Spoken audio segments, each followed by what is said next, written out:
Welcome back to Singapore tonight. Thank you for staying with us. In commemoration of Singapore's bicentennial, Tang Holdings has donated a collection of holograph letters, books and Raffles memorabilia to the National Museum of Singapore. And selected artifacts from this collection will soon be featured in the museum's upcoming bicentennial exhibition. An old new world from the East Indies to the founding of Singapore. That's set to open this September. And for more, we're joined by Daniel Tam, a curatorial lead at the National Museum of Singapore. Thanks so much, Daniel, for coming in again and speaking to us. Thanks for having me. So tell us then, tell us more about the Tang Holdings collection. How extensive is it? What are we talking about? Well, it is the largest private collection of material related to Raffles. And so obviously we're very excited and very honored to be receiving this donation.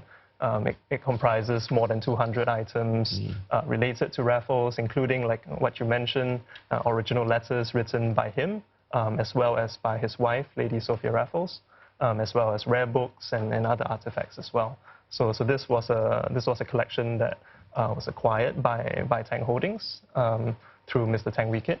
And that was something that he felt really resonated with his life and with his own family legacy as well. A wide range of things in this collection. And you mentioned there's some letters. So you even have letters from his that he wrote to his cousin, letters that he wrote to his mother as well. Could you share some of the interesting stories perhaps behind some of these pieces in the collection? Well, like you mentioned, these are personal letters in a sense. You know, he's writing to his relatives and including his own beloved mother.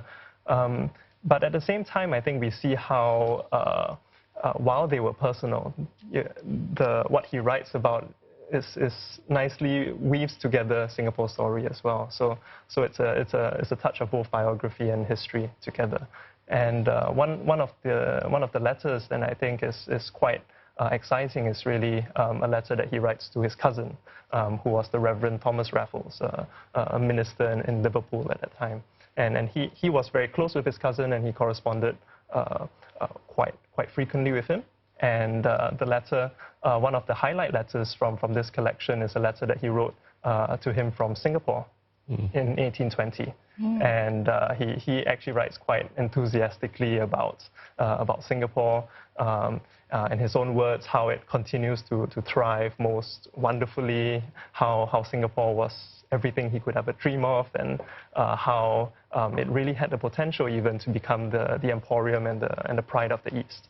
So you see in Singapore's very early years, Raffles' own perspective on it, and in a sense, a very positive report card. And how does this collection, how does it differ then from the museum's current collection from this period? Well, the museum's collection and the national collection as a whole, I think, is broad and quite far-reaching in presenting Singapore's history. And obviously, we do focus on Singapore's early history as well, and we do have some of Raffles' letters too. But this is a collection that is, in terms of its size and its significance, it's a great contribution to that collection. And I think you can see the significance of that collection in different ways. I mean, to begin with, this is really quite a compelling first-person account. So it shows Raffles' perspective on Singapore. But you see other perspectives as well. And one thing that struck me was the number of letters from Lady Raffles. And that gives us a very, very strong female voice in this collection. And that's not something that you see that often in old collections like these. And for Lady Raffles, she lost 4 of her 5 children in Sumatra. And it's quite heartbreaking actually to read. So she also wrote about those experiences. Yes. I think it was from malaria as well, or from yes, including some illnesses that they lost their children, so many of their children.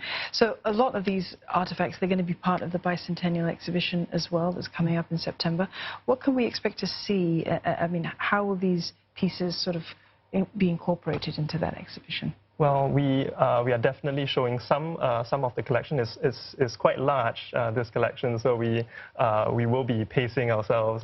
But some of the highlights will definitely be shown in our bicentennial exhibition, including material that dates before Raffles' time in Singapore. So when he was in Sumatra and when he was in Java. And I think that really mirrors the approach that we're taking in the exhibition. It's called An Old New World, and we are looking at broadening the geographical scope for understanding Singapore's history. So it's not just Singapore, the island as we know it today, but Singapore as part of the larger East Indies in Southeast Asia, and that includes places like Sumatra and Java. Yeah, very easy to forget when you hear the name Thomas Stamford Raffles. We associate it with him arriving in Singapore in 1819.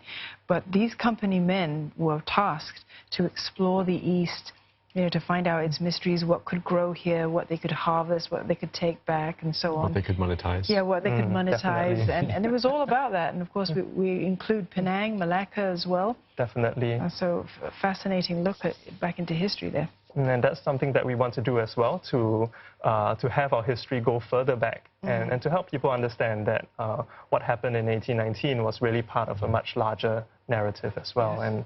And even to look at Singapore today in terms of its international and regional importance, and how that itself has a historical origin.